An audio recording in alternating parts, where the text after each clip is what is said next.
Our next speaker, Dr. Mark Fancett, is President of the Peninsula Preservation Group.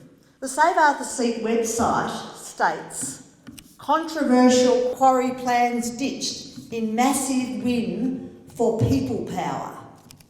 Mark will talk about the success of the Save Arthur's Seat, No Tip, No New Quarry campaigns and the challenges ahead.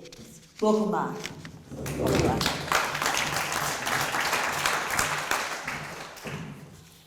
Thank you, Sarah, for organising today.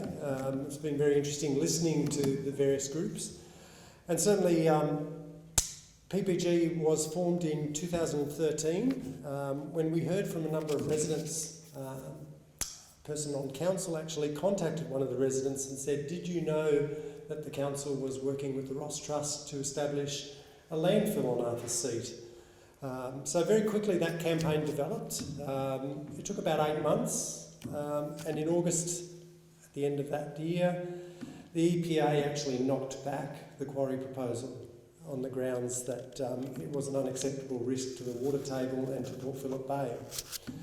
At the time, the EPA said that it was the most objections they'd ever received for a proposal. So we thought after 8 months of fairly intensive work, and that was basically every night the management group were working on that proposal, that we thought, that's it, 8 months, we're successful. Unfortunately, the Ross Trust wasn't finished. In 2018, they decided that they wanted to now quarry the site, and they were going to clear 90 acres of bush on the site, and they were going to use the funds from that to support their charitable donations. They were set up as an environmental trust. So they were going to fund their environmental donations by destroying an environment in another place. So once again the fight was on, and it took 3 years before, late 2021, the Ross Trust announced that they were no longer proceeding with the quarry. Now the EES is still sitting on the desk of the Planning Minister. It hasn't officially been finished. It can start up at any stage. So we are still fighting for the ultimate protection of the land. It's been very interesting over the last month or so looking at a lot of the media that's come out about the Franklin River and looking about that campaign 40 years ago. And what's similar about campaigns that are running now and some of the differences as well, and I'll talk a little bit about that as well. One of the main things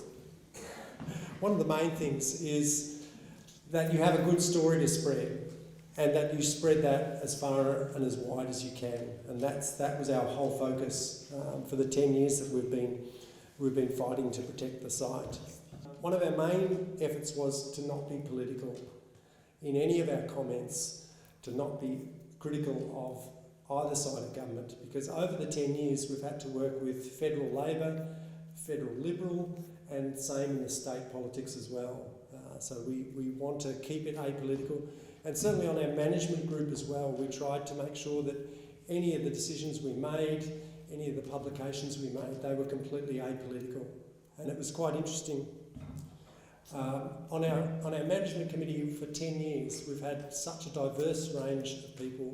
We had one of our management group was part of Extinction Rebellion, and sitting next to her was a major donor for the Liberal Party.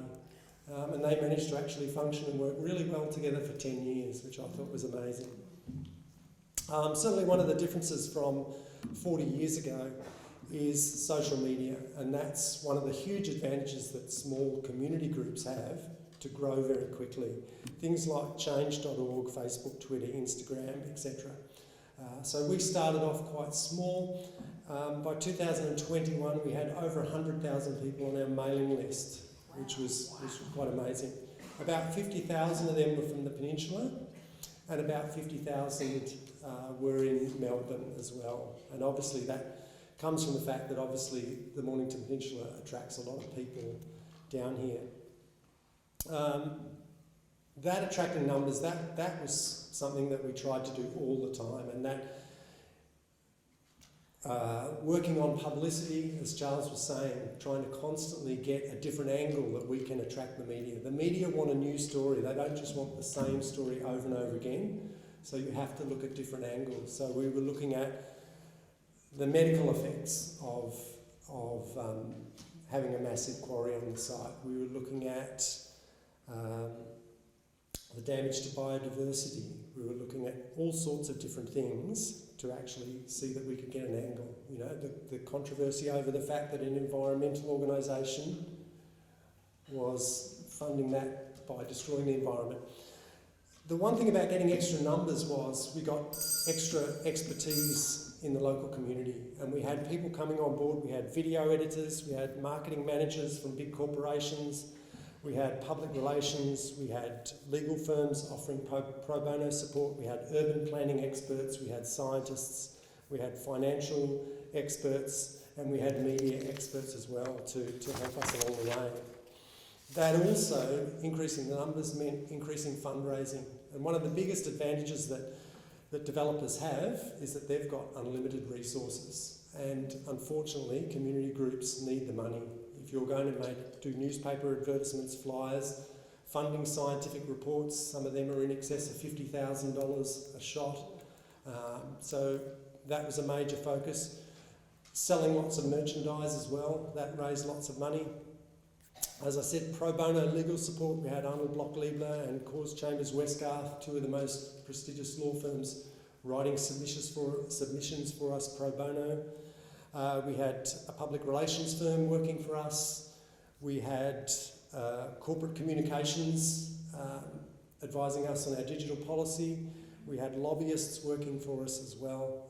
So it's spreading that word, getting more and more people involved has flow-on effects that are really important.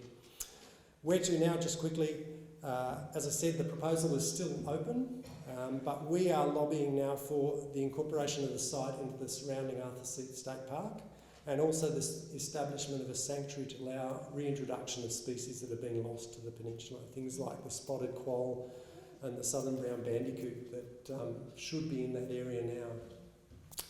Thank you.